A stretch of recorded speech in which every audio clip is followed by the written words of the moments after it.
नमस्कार. श्री शिव महापुराण विद्येश्वर संहिता अध्याय क्रमांक 18 उत्तरार्थ. लिंग, नाभी, जिव्हा, नासाग्रभाग, शिखा या क्रमाने कटिभाग, हृदय आणि मस्तक या 3 स्थानी विराजमान असल्याची कल्पना करण्यात आलेले जे आध्यात्मिक लिंग त्यास चरलिंग म्हणतात.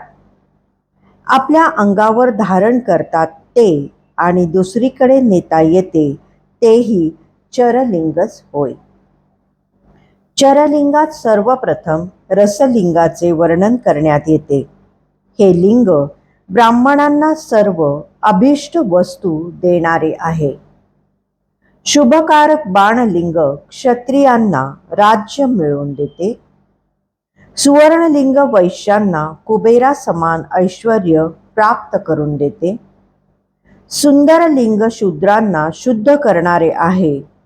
स्फटिकलिंगे आणि बाणलिंगे सर्वांच्या इष्टकामना पूर्ण करणारी आहेत. ही लिंगे आपल्यापाशी नसतील तर दुसऱ्याकडील आणून त्यांची पूजा करावी, त्यात काहीही दोष नाही. स्त्रियांनी, त्यातही विशेषतः विवाहित स्त्रियांनी पार्थिव लिंगाची पूजा करावी. प्रकृती मार्गरत अर्थात भोग इच्छिणाऱ्या विवाहित तसेच विधवा स्त्रियांनी स्फटिकलिंगाची, तर संसारातील कामना नष्ट झालेल्या विरक्त स्त्रियांनी रसलिंगाची पूजा करावी असे सांगितले आहे. बाल्य, तरुण आणि वृद्धावस्थेत स्फटिकलिंगाची पूजा केल्याने स्त्रियांना सर्व प्रकारची अभिष्ट प्राप्ती होते. संसार भोगाची इच्छा असणाऱ्या स्त्रियांनी विशेषतः पीठाची पूजा करावी, त्यांचे कल्याण होते. संसार सुखाची इच्छा असणाऱ्या पुरुषांनी योग्य गुरुच्या मार्गदर्शनानुसारच सर्व प्रकारची पूजा कर्मे करावीत. इष्टदेवतेला अभिषेक करून तांदूळाची खीर आदी पक्वान्नांनी युक्त असा नैवेद्य अर्पण करावा. पूजा झाल्यावर शिवलिंग बंद पेटीत किंवा करंड्यात ठेवून घरातच शुद्ध जागी वेगळे ठेवावे. निवृत्ती मार्गी पुरुषांनी आपल्या हातावरच शिवलिंगाची पूजा करावी. त्यांनी भिक्षा मागून प्राप्त झालेल्या भोजनाचाच नैवेद्य दाखवावा. निवृत्त पुरुषांसाठी विशेषत्वाने सूक्ष्म लिंगाच्या पूजेचे विधान आहे. त्यांनी विभूतीने पूजन करावे आणि नैवेद्य म्हणून विभूतीच अर्पण करावी. पूजा झाल्यावर ते लिंग आपल्या मस्तकावर धारण करावे. विभूतीचे 3 प्रकार आहेत: लोकाग्निजनित, वेदाग्निजनित आणि शिवाग्निजनित. लोकाग्निजनित अर्थात लौकिक विभूती म्हणजेच भस्म किंवा राख ही द्रव्य शुद्धीसाठी आणावी. मातीची, लाकडाची व लोखंडाची भांडी, धान्ये, तीळ, वस्त्रे व शिळ्या वस्तूंची लौकिक भस्माने शुद्धी होते. वस्तूला अनुसरून ओल्या किंवा कोरड्या भस्माने शुद्धी करावी. वेदाग्निजनित भस्म त्या त्या वैदिक कर्माच्या अंती धारण करावे. मंत्र आणि क्रियायुक्त असे जे होम कर्म आहे ते अग्नीमध्ये भस्माचे रूप धारण करते. ते भस्म आपल्या शरीरावर धारण केल्याने ते कर्म आत्म्याला अर्पण होते. अघोर मंत्राचे उच्चारण करून बेलाच्या समिधांचे हवन केले जाते. त्या मंत्राचे अभिमंत्रित अग्नीला शिवाग्नी म्हणतात आणि त्या हवनातून प्राप्त झालेल्या विभूतीला शिवाग्निजनित भस्म म्हणतात. कपिला गायीच्या किंवा कोणत्याही गायीच्या शेणापासून बनवलेल्या गोवऱ्या तसेच शमी, पिंपळ, वड, बेल या वृक्षांची लाकडे शिवाग्नीने जाळून जे भस्म प्राप्त होते ते अत्यंत शुद्ध असते. किंवा अघोर मंत्राचे उच्चारण करून दर्भाग्नीने कोणतेही लाकूड जाळून भस्म मिळवावे ते वस्त्रगाळ करून भांड्यात भरून ठेवावे. अंगकांती उजळावी, सौंदर्य वाढावे या उद्देशाने ते शिवाग्नीजनित भस्म वेळोवेळी आपल्या अंगावर धारण करावे. असे करणाऱ्या पुरुषाला सन्मान प्राप्त होतो, तो पूज्य होतो.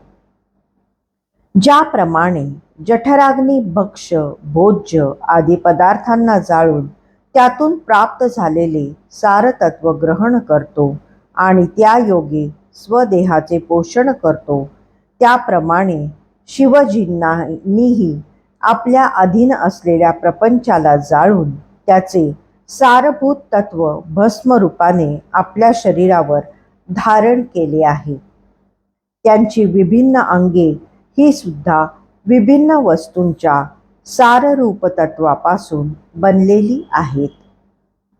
आकाशाच्या सारतत्वापासून त्यांचे केस बनले आहेत, तर वायू, अग्नी, जल व पृथ्वी यांची सारतत्वे त्यांनी अनुक्रमे आपले मुख, हृदय, कटिभाग आणि गुडघे यांच्या रूपाने धारण केली आहेत. ते आपल्या भाळावर तिलक रूपाने जो त्रिपुंड धारण करतात, तो ब्रह्मा, विष्णू व रुद्र यांचे सारतत्वच आहे. हा तिलक ते जगाच्या अभ्युदयार्थ धारण करतात. अशा प्रकारे भगवान शिवजींनी प्रपंचाचे सर्वस्वच आपल्या अधीन ठेवले आहे. अशा सर्वश्रेष्ठ शिवप्रभूंना वशीभूत करणारा दुसरा कोणीही नाही. शिव बरोबर श अधिक ई अधिक व यातील शकाराचा अर्थ आहे नित्य सुख व आनंद, इकाराचा अर्थ आहे पुरुष आणि वकाराचा अर्थ आहे अमृत स्वरूपा शक्ती. त्यांच्या सम्मिलित रूपालाच शिव संबोधले जाते. म्हणून या रूपातील भगवान शिवजींनाच आपला आत्मा मानून त्यांची पूजा करावी. प्रथम आपल्या अंगावर भस्म धारण करावे, मग भाळावर त्रिपुंड धारण करावा. पूजेमध्ये सजल ओल्या भस्माचा उपयोग केला जातो, तर शुद्धीकर्मासाठी निर्जल भस्म वापरले जाते. दिवस असो की रात्र, स्त्री पुरुषांनी पूजा समयी सजल भस्माचाच त्रिपुंड धारण करावा. असे केल्याने पूजकास त्या शिवपूजेचे पूर्ण फल प्राप्त होते. जो शिवमंत्राचा उच्चार करून भस्म धारण करतो, तो सर्व आश्रमांमध्ये श्रेष्ठ मानला जातो. शिवपरायण भक्ताला शिवाश्रमी म्हटले जाते. आपल्या हातून किंवा गुरुच्या हातून भाळी त्रिपुंड तिलक लावून घेणे हे शिवभक्ताचे मुख्य लक्षण आहे. ज्यांची शिवव्रतावर निष्ठा आहे, त्याला अशौच किंवा सूतक लागत नाही. गुणातीत परमशिव राजसादी सविकार गुणांना दूर करतात, म्हणून ते सर्वांचे गुरु आहेत. गुरु ही शिवस्वरूपच असतात. जो विश्वासू शिष्यांचे तिन्ही गुण दूर करून त्यांना शिवतत्वाचा बोध करतो, त्यालाच गुरु म्हणतात. विद्वान गुरुचे शरीर हे पूज्य लिंगच असते. त्याची सेवा शुश्रूषारूपी पूजा ही परमात्मा शिवजींचीच पूजा होय. तो जो काया वाचा मने गुरुची सेवा करतो, तो शास्त्रवेत्ता होतो. गुरु आज्ञेचे पूजन केल्याने आत्मशुद्धी होते. जन्मदाता पुत्राला संसारात टाकतो, तर ज्ञानदाता गुरु त्या पुत्राला संसारातून तारून नेतो. हा फरक लक्षात घेऊन गुरुरूप पित्याचे विशेषत्वाने पूजन करावे. गुरुची पूजा झाल्यानंतर शेष राहिलेले सर्व पदार्थ आत्मशुद्धी करणारे असतात. गुरुने अन्न पाणी ग्रहण केल्यानंतर जे शिल्लक राहते, ते शिवजींचे उच्चिष्टच असते. ते शिष्यांनी अवश्य ग्रहण करावे. गुरुच्या आज्ञेशिवाय उपयोगात आणलेली प्रत्येक गोष्ट ही चोराप्रमाणे दुसऱ्याच्या लाटलेल्या वस्तूचा उपयोग घ्यावा तशीच असते. म्हणून आपले सर्व गुरुला अर्पण करून गुरु आज्ञेनेच त्याचा उपभोग घ्यावा.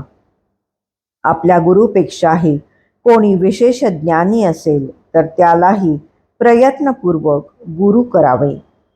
कारण अज्ञानरूपी बंधनातून सुटणे हीच जीवमात्रासाठी साध्य पुरुषार्थ आहे आणि जो विशेष ज्ञानी आहे तोच जीवाला त्या बंधनातून सोडवू शकतो. अध्याय 18चा हा मध्य भाग आहे. उत्तरार्ध आपण पुढच्या भागात बघणार आहोत. धन्यवाद.